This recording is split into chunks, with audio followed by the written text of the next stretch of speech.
করা বা প্রলম্বিত করা। মাদ কাকে বলে? মানে মাদ কত প্রকার? মাদ হচ্ছে দুই প্রকার। প্রথমত একটা হচ্ছে মাদ্দে আসলি, আর একটা হলো মাদ্দে ফারেঈ। এর নাম জানাটা অত জরুরি না। তো মাদ্দে আসলি তো আমরা জানি। মাদ্দে আসলি কি কি? আলিফ মাদ, ওয়াও মাদ, ইয়া মাদ, আর খাড়া জবর, খাড়া জের, উল্টা পেশ। তো আলিফ মাদ কেন হচ্ছে? কারণ আলিফটা হচ্ছে মাদের অক্ষর। ওয়াও মাদ কেন হচ্ছে? ওয়াওটা মাদের অক্ষর। ইয়া মাদ কেন হচ্ছে? ইয়াটা মাদের অক্ষর। ইয়া হলো মাদের অক্ষর।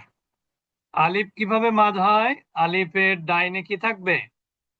জবর। ওয়াও কক কিভাবে মাদ হয়? ওয়াও সুকুন, তার ডাইনে পেশ। ইয়া কিভাবে মাদ হয়? ইয়া বেশ। সুকুন, তার ডাইনে জের। সুকুন আর জের। এটার জের। সংক্ষিপ্ত কি? আলিফ মাদের সংক্ষিপ্ত বলি আমরা যেটা, সেটা হলো খাড়া জবর। ওয়াও মাদের উল্টা পেশ। ইয়া মাদ, খাড়া জের। বেশ। এই হচ্ছে আপনার, এগুলোকে সবগুলো একত্রে আমরা মাদ্দে আসলি বলি। তা মাদ্দে আসলির আপনার না হলে সেকেন্ডারি মাদের অস্তিত্ব আমরা পাবো না। মাদ্দে আসলির অস্তিত্ব না পেলে আমরা সেকেন্ডারি মাদের অস্তিত্ব আমরা পাবো না। বুঝতে পেরেছেন? মাদ্দে আসলির অস্তিত্ববিহীন সেকেন্ডারি মাদ হবে না। আরে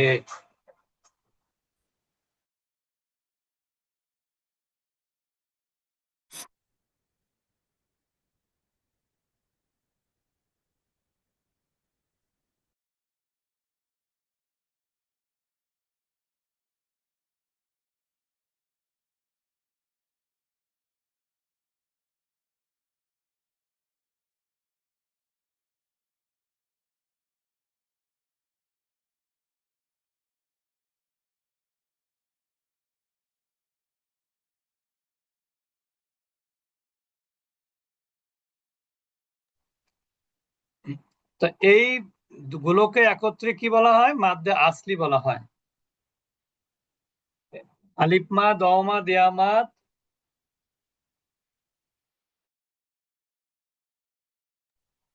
তো আলিফ মাদ, ওয়াও মাদ, ইয়া মাদ। আলিফ মাদের সংক্ষিপ্ত কি? খাড়া জবর। ওয়াও খাড়া মাদের জবর। সংক্ষিপ্ত উল্টা পেশ। ইয়া মাদের সংক্ষিপ্ত খাড়া জের। এই মাদের পরে সেকেন্ডারি মাদ। এইগুলো না থাকলে সেকেন্ডারি মাদের কোনো অস্তিত্ব নাই। এখন সেকেন্ডারি মাদ কয় প্রকার? তিন প্রকার। একটা হচ্ছে কি মুত্তাসিল। মুত্তাসিল অর্থ কি? সংযুক্ত। মুত্তাসিল অর্থ কি? মুত্তাসিল সংযুক্ত। সংযুক্ত। সংযুক্ত, অ্যাটাচ, ঠিক না? জি, অ্যাটাচড, সংযুক্ত, একই আর শব্দের। মুনফাসিল অর্থ কি? ডিটাচ, ডিটাচড বা ডিটাচ, বিযুক্ত। বিযুক্ত, ডিটাচ।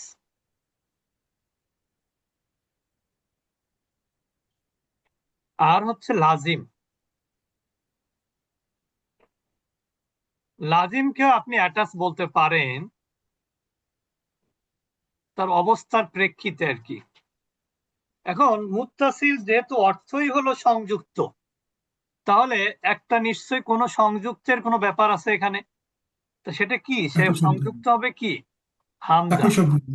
হামজা। ও, হামজা শব্দ, হ্যাঁ, হামজা। হামজা সংযুক্ত হবে কার সাথে? হবে মাদ্দে মাদ্দে আসলির আগে সাথে। আসলির মাদ্দে সাথে। মাদ্দে মাদ্দে আসলির সাথে। আসলির সাথে। যেমন দেখেন এখানে যা এটা কি মাদ?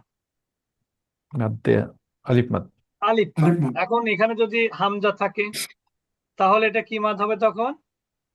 মুত্তাসিল। মাদ্দে মুত্তাসিল। মুত্তাসিল। মাদ্দে মুত্তাসিল। তখন এই চিহ্ন দিতে হবে। যদি কোনো চিহ্ন নাও নাও থাকে। থাকে তবুও কিন্তু আপনি যেহেতু জানেন নিয়মটা, হুম, আপনি দেখবেন যে মাদ্দে আসলির পরে একই শব্দের মধ্যে কি আছে? হামজা। হামজা আছে।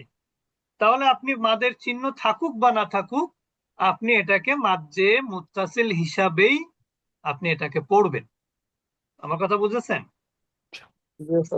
যেমন দেখেন এখানে এটা কি মাদ? ওয়ামা এখন যদি এখানে একটা হামজা থাকে তাহলে কি মাদ হবে এখন? মাদ্দে মুত্তাসিল হবে মাদ্দে মুত্তাসিল হয়ে যাবে। তারপরে দেখেন এইটা কি মাদ? ইয়ামাদ ইয়ামা ইয়া মাদ। এখানে যদি হামজা হয় তাহলে কি হবে? এটা মাদ্দে মুত্তাসিল এটা মাদ্দে মুত্তাসিল। মুত্তাসিল হবে। আপনার মাদের চিহ্ন দেখার দরকার নাই, এটা মাদ্দে মুত্তাসিল হয়ে গেল, কারণ একই শব্দের মধ্যে মাদ্দে আসলির পরেই হামজা। এটা মাদ্দে মুত্তাসিল। আর মাদ্দে মুনফাসিল কি? একটা শব্দ শেষ হবে মাদ দিয়ে, যেমন ইন্না, এটা কি মাদ? ইয়ামা আলিফ মাদ। আলিফ ইন্না এটা আলিফ মাদ। আর আর তয়না আর, এখানে কিন্তু দেখেন হামজা। তাহলে হামজা আলিফ হামজাটা কি হামজা একই শব্দের মধ্যে আছে নাকি ভিন্ন শব্দে আছে? আলাদা আলাদা আছে, তার মানে এটা ডিটাচ। তার মানে এটা হলো ডিটাচ, তার মানে এটা মাদ্দে মুনফাসিল। এরকম অনেক আমরা পাবো, যেমন কোরআনে আছে মা উম উম, যদিও কাছাকাছি হয়ে গেছে লেখাটা, কিন্তু আসলে কাছাকাছি না, মাঝখানে কিন্তু স্পেস আছে, এই যে। তার মানে এটা মাদ্দে আসলি। আর দ্বিতীয়টা কি? হামজা। হামজা। প্রথম শব্দ শেষ হলো কি দিয়ে? মাদ্দে আসলি দিয়ে মাদ্দে পরেরটা আসলি দিয়ে, হামজা দিয়ে এবং শুরু। দ্বিতীয় শব্দ শুরু হলো হামজা দিয়ে। আমরা তো হামজার পরিচয়ে বলেছিলাম যে আলিফের উপরে নিচেই কোনো হরকত থাকলে সেটা হামজা। যে হামজা নট নেসেসারি যে এখানে এরকম হামজা চিহ্ন থাকতে হবে, বুঝতে পেরেছেন? এই হামজা চিহ্ন থাকতে হবে এটা নেসেসারি না, বরং আলিফ আলিফের হামজা উপরে নিচে হরকত থাকলেই সেটা কি হবে? হামজা হামজা হবে হামজা হয়ে যাবে। ক্লিয়ার? Yes. সবাই বুঝেছেন এবার? জি যে তাহলে আমরা কিন্তু মাদ্দে মুত্তাসিল এবং মাদ্দে মুনফাসিল জানলাম। এরপরে আমরা চলে যাব মাদ্দে লাজিমে। মাদ্দে লাজিম। লাজিম লাজিম শব্দের অর্থ হচ্ছে আবশ্যক, যদিও এখানে লাজিম বলতে যেটা বোঝানো হয় সেটা হচ্ছে মাদ আবশ্যক, কিন্তু মাদকে আমার 4 আলিফই করতে হবে এটা আবশ্যক না। মানে আমার 1 আলিফ করলে আমার কিন্তু কি আদায় হয়ে যাবে, আমাদের অর্থটা সঠিক থাকবে আর কি, বুঝতে পেরেছেন? অর্থটা সঠিক থাকবে। আর যদি একবারেই মাদ না করেন তাহলে কিন্তু অর্থ সঠিক থাকবে না, ঠিক থাকবে না, অর্থ পরিবর্তন হয়ে যাবে। আর যদি 4 আলিফ 3 আলিফ না করেন এতে আসলে অর্থের কোনো পরিবর্তন হবে না, বুঝতে পেরেছেন? এখন এটা আমরা বুঝবো কিভাবে? এটা বুঝবো হচ্ছে একই শব্দের মধ্যে মাদ্দে আসলির পরে তাসদীদ অথবা সাকিন, সুকুন। সুকুন। যেমন দেখেন আমরা সূরা ফাতিহা শেষে কি বলি? ওয়ালা দল্লিন।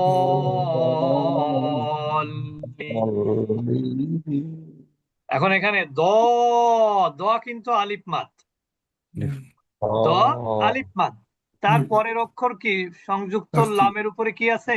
সুকুন তাসদীদ। তাজদিদ আছে, তাজদিদ আছে, এই জন্য এটা কি? মাদ্দে মাদ্দে লাজিম। লাজিম। এটা হলো এই জন্য মাদ্দে লাজিম। তাহলে মুত্তাসিলের সাথে মাদ্দে লাজিমের সাথে মিল আছে কোথায়? সব শব্দের পরে, কিন্তু হুম? হামজার তো নেই। মুত্তাসিলের সাথে মাদ্দে লাজিমের মিল আছে কোথায়? পরের একই শব্দে শব্দের একটু মধ্যে, একই একই শব্দের মধ্যে দুইটাই। ওইটা হচ্ছে একই শব্দের মধ্যে হামজা পাবেন, আর এইটাতে একই শব্দের মধ্যে মাদ্দে আসলির পরে পরের অক্ষরে, পরে না পরের অক্ষরে হয় তাসদীদ নাইলে সুকুন সুকুন। থাকবে। হয় তাসদীদ নাইলে সুকুন থাকলে সেটাই মাদ্দে লাজিম। এখন আমরা কিন্তু মাদ্দে লাজিম 2 প্রকার পড়েছিলাম। এটা তো শব্দের মধ্যে মাদ্দে লাজিম, আরো আছে দেখেন আল হাক্কাতু, আল হাক্কাতু। এখানে আলিফ মাদের পরে কি আছে? কফের উপরে তাসদীদ, তাহলে এটা কি হবে? মাদ্দে লাজিম হবে। এখন আমরা অক্ষরের মধ্যে মাদ্দে লাজিম দেখব।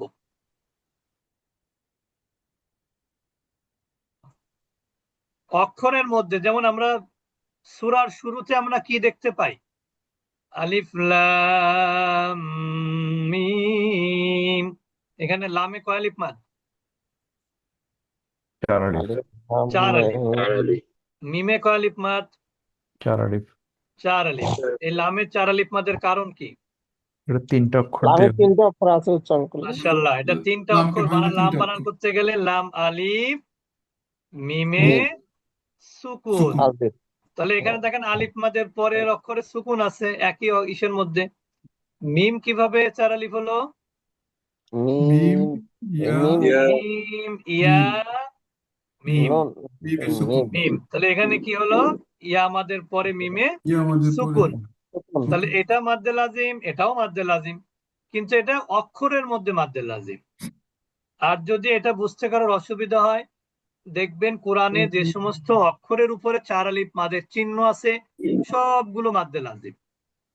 অক্ষরের উপরে যদি কি থাকে 4 আলিফ মাদের চিহ্ন থাকে তাহলে সেটা মাদ্দে লাজিম। আর আরেকটা জিনিস হলো মাদ্দে লাজিম কখনোই সূরার শুরুতে ছাড়া থাকে না। বুঝতে পেরেছেন? অক্ষরের বেলায়। মানে অক্ষরের মধ্যে, বর্ণের মধ্যে। বর্ণের উপরে যখন আপনার 4 আলিফ মাদের চিহ্ন থাকবে তখন সেটাকে মাদ্দে লাজিম ছাড়া অন্য কোনো পথ নাই। ইয়েস। তা এমনিতে তো আমরা জানি যে যে সমস্ত অক্ষর উচ্চারণ করতে গেলে 3টা অক্ষরের সাহায্য লাগে, মাঝের অক্ষরে মাদ্দে আসলি থাকে, সেইটাই মাদ্দে লাজিম।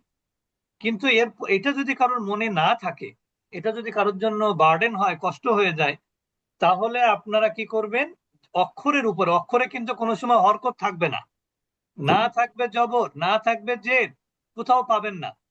এরকম অক্ষর যে সূরাগুলো শুরুতে আছে, হামিম, আইন, সিন, কফ, নুন, একটা সূরা শুরুতে আছে নুন, শুধু একটা অক্ষরই আছে, এখানে 4 আলিফ মাদের চিহ্ন। তাহলে নুন কিভাবে বলো? নুন ওয়া নুন। নুন। এবার হচ্ছে কফ। কফ একটা সূরা শুরুতে আছে, কফ, কফ আল কোরআনিল মাজিদ। তাহলে কফ বানান করতে গেলে কি হবে? এখানে 4 আলিফ মাদ, কফ আলিফ ফা, ফায়ে সুকুন। তাহলে এটা কি জন্য মাদ্দে লাজিম হলো? আলিফ মাদের পরে সুকুন। পরের অক্ষরে কি আছে? সুকুন আছে। তো এগুলো সব মাদ্দে লাজিম। তাহলে আমরা মোটামুটি মাদগুলো আমরা চেষ্টা করলাম বলার। এখন আমরা দেখি কোরআনের মধ্যে আমরা কোরআন তেলাওয়াতের সময় আমরা বুঝতে পারি কিনা। উস্তাদজি, না, একটা বলেন জিনিস আমার বলেন। একটু সেটা হলো আপনি বলছিলেন যে মধ্যে লাজিম এটা 4 আলিফ পরিমাণ টান, মানে মাদ করতে হবে, কিন্তু এই অক্ষরের বেলায় কেউ যদি ওইটা 4 আলিফ না করে তাও তো আপনি বললেন যে মাদে লাজিম হয়ে যাবে। মাদ্দে লাজিম হয়ে যাবে, কিন্তু 4 আলিফ না হওয়ার কারণে এটা যে আপনার অর্থের মধ্যে পরিবর্তন ঘটবে এরকম বিষয়টা এরকম না। আপনার মিনিমাম 1 আলিফ মাদ করলেই মাদ হবে। আদায় হয়ে যাবে। বুঝতে পেরেছেন? জি। যেমন দেখেন, আচ্ছা এখানে বলেন তো, ইজা যা, ইজা, ইজা কি মাদ, যা কি মাদ? এটা হচ্ছে প্রথমটা হচ্ছে ইজা আলিফ মাদ, আলিফ তারপর মাদ। পরেরটা হচ্ছে মুত্তাসিল, মাশাআল্লাহ। হামজা প্রথমটা হচ্ছে আলিফ মাদ, পরেরটা হলো মুত্তাসিল, কারণ একই শব্দের মধ্যে একই শব্দের মধ্যে। মাদ্দে হুম। আসলির পরে কি আছে? হামজা আছে। হামজা আছে। হামজা এটা মাদ্দে মুত্তাসিল। মুত্তাসিল। মুক্তাস। আচ্ছা এরপরে দেখি আমরা, লা আ'বুদু, লা আ'বুদু, লাটা কি মাদ? লাটা আলিফ মাদ। আলিফ মাদ। না, লাম এটা মাদ না, এটা মাদ না। লাটা কি লাতে মাদ? জল্লা। লা কিন্তু মুনফাসিল, কারণ লা মানে হচ্ছে না। না, আর এটা এখানে শব্দ এটা মাদ। একটা, আর আবুদু আলাদা শব্দ। আবুদুর প্রথমে একটা হামজা আছে, আবুদুর প্রথমে কি আছে? হামজা আছে। হামজা আছে, তার মানে এটা মাদ্দে মুনফাসিল, কারণ মুনফাসিল। এখানে হামজাটা ডিটাচ। বিচ্ছিন্ন, বিযুক্ত, মাদ্দে আসলির সাথে যুক্ত না। যেমন দেখেন লা আ'বুদু এটা একটা, ওয়ালা আনতুম এটাও আরেকটা, মা আ'বুদ এটাও মুনফাসিল, ওয়ালা মুনফাসিল। আনা এটাও মুনফাসিল, ওয়ালা আনতুম এটাও মুনফাসিল, মা মুনফাসিল। আ'বুদু এটাও মুনফাসিল। আবার ইয়া আইয়ুহাল্লাযী, কুল ইয়া আইয়ুহাল কাফিরুন, ইয়া আইয়ুহা এখানেও কিন্তু মুনফাসিল, এটাও খারাপ কি মুনফাসিল, কারণ এখানে প্রত্যেকটার মাদের সাথে হামজাটা অ্যাটাচ না, হামজাটা কি ডিটাচ। এখানে মাদের সাথে হামজাটা অ্যাটাচ না হয়ে কি হয়ে আছে, ডিটাচ হয়ে এটা আছে। আর যেহেতু ডিটাচ মাদের পরিমাণও কম, যেহেতু ডিটাচ সেজন্য কি মাদের পরিমাণও কম। কম। বুঝতে পেরেছেন? ডিটাচড হলে কম। আচ্ছা, এরপরে দেখি আমরা আরো কিছু মাদ।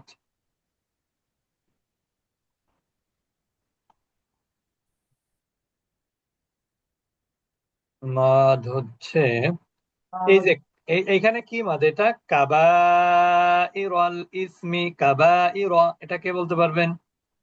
আবার এটা তো ওস্তাদ জি খারা জবর মাদ্দে মাদ্দে মুত্তাসিল। মুত্তাসিল হ্যাঁ, এটা মাদ্দে মুত্তাসিল, তার কারণ খাড়া জবরটা তো মাদ্দে আসলি, আসলি আসলি পরে হামজা। জন্য হামজা হামজা আছে। আছে। এই জন্য আপনি মনে করবেন না যে আলিফ মাদ, ওয়াও মাদ, ইয়া মাদের পরেই শুধু হামজা থাকবে, বিষয়টা এমন না। মধ্যে আসলির পরে হলে হবে। মাদ্দে আসলি সেটা যেটাই হোক না কেন, তারপরে হামজা থাকলেই হলো। ইযা আসাবাহুমুল বাগয়ু, ইযা কি মাদ? ইজা মুনফাসিল। মাশাআল্লাহ, এটা মুনফাসিল। বুঝতে পেরেছেন? ইজা হলো মুনফাসিল। মুনফাসিল। আলিফটা পরে ডিটাচড। আলিফটা পরে, আলিফ না হামজা, আলিফ বললে তো হামজা, সরি অসুবিধা হামজা। হয়ে গেল। আলিফ ইজা না, এটা হামজা হচ্ছে ওস্তাদ জি। হামজা, এটা হামজাটা হলো জি হামজা। আলিফ হামজা। আচ্ছা, এরপর আমরা চলে যাব হচ্ছে, দেখি আরো কিছু মাদ আমরা দেখব। উম, এরপরে হচ্ছে যারা যদি কেউ বুঝতে যারা অসুবিধা হয় অবশ্যই প্রশ্ন করবেন। এইখানে দেখেন, ভালোভাবে খেয়াল করবেন। ওয়াল্লাযীনা ইউহাজ্জুনা, ইউহাজ্জুনা কি মাদ? ওয়াল্লাযিনা ওস্তাদ জি এখানে ইয়া মাদ্দে লাজিম। না সরি সরি হ্যাঁ, মাশাআল্লাহ, এটা কিন্তু মাদ্দে লাজিম। তার কারণ হলো এখানে আলিফ মাদ, আর এর পরের অক্ষরেই কি আছে, ও সুকুন। তাসদিদ আছে। তাজদিদ আছে, এর পরের তাজিজ অক্ষরে তাজিজ তাজিজ তাজদিদ। তাজিজ। ক্লিয়ার সবাই এবার? জি। জি, আচ্ছা, তো এখন যদি আপনি এখানে মাদের চিহ্ন না দেয় ভুল করে, আপনি কি মাদ্দে লাজিম বুঝবেন না? বুঝা যাবে। হুম, ভালো লাগে ওস্তাদ জি, তবে কষ্ট যদি মাদের চিহ্ন না দেয় আপনি মাদ্দে লাজিম কি বুঝতে অসুবিধা হবে? আপনি যখনই দেখবেন মাদ্দে আসলির পরে তাসদিদ আছে বা সাকিন আছে, তখন আপনি এটাকে মাদ্দে লাজিম বলবেন চোখ বন্ধ করে, এখানে কোনো ভুল হওয়ার সম্ভাবনা নাই ইনশাআল্লাহ। ইনশাআল্লাহ। আচ্ছা, এরপরে আমরা দেখি, এই যে দেখেন এইখানে হামিম, এর মধ্যে কোনটা কি মাদ? হাটা আলিফ মাদ আর কোন মিমটা জায়গা? হলো আপনার মধ্যে আটা লাজিম। হচ্ছে মাদ্দে আসলি, আর মিমটা কি মিমটা মিমটা মধ্যে লাজিম। মাদ্দে লাজিম। মধ্যে মাদ্দে লাজিম। লাজিম। যদি আপনি মানে বুঝতে পারেন যে মিম বানান করতে গেলে তিনটা অক্ষর লাগে, মাঝে একটা মাদের মাদ থাকে, ইয়া মাদ, তারপরে সুকুন থাকে, তাহলে তো ভালো, মাশাআল্লাহ। কিন্তু যদি এইটুকু মনে রাখতে না পারেন, তাহলে অন্তত পক্ষে এটা মনে রাখবেন যে অক্ষরের উপরে মাদের চিহ্ন আছে, চার আলিফ মাদের চিহ্ন আছে, এই জন্য এটা মাদ্দে লাজিম। বুঝতে পেরেছেন? জি, আবার আইন সিন কফ, এটা কি মাদ সবগুলো? লাজিম। তিনটাই মাদ্দে লাজিম, ঠিক না? তিনটাই মাদ্দে মধ্যে লাজিম। আচ্ছা, কাজালিকা কাজালিকা। ইউ কানা, কানা, কানাটা কি মাদ? কানা এটা ইয়া আলিফ। আলিফ মাদ। মাশাআল্লাহ, কানাটা হলো আলিফ আলিফ। মাদ। আলিফ মাদ। আমরা কি এখন কি মনে হচ্ছে যে মাদ কি আমরা শিখে ফেলেছি নাকি? এটা পড়তে পড়তে আমরা যখন পড়বো একটু খেয়াল হ্যাঁ, করলে হ্যাঁ, মানে মনে আমরা আস্তে আস্তে অন্তত হবে। পক্ষে প্রাইমারি বলতে পারি যে আমরা বুঝতে পারবো ইনশাআল্লাহ, যদি ভুল না হয় আমাদের, নাকি? হুম, জি ওস্তাদ জি। হুম। জি। আচ্ছা, তাহলে ইন কানা মিন ইনদিল্লাহি সুম্মা কাফারতুম বিহি,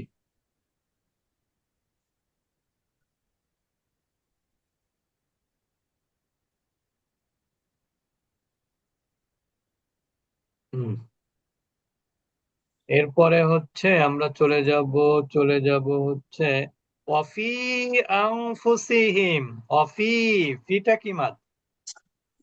ওয়াফি ইয়া ইয়া মাদ মাদ। না না, এটা মুনফাসিল। এটা হলো মুনফাসিল। মুনফাসিল। মুনফাসিল, মধ্যে মুনফাসিল, মাদ্দে কিন্তু মুনফাসিল। মুনফাসিল।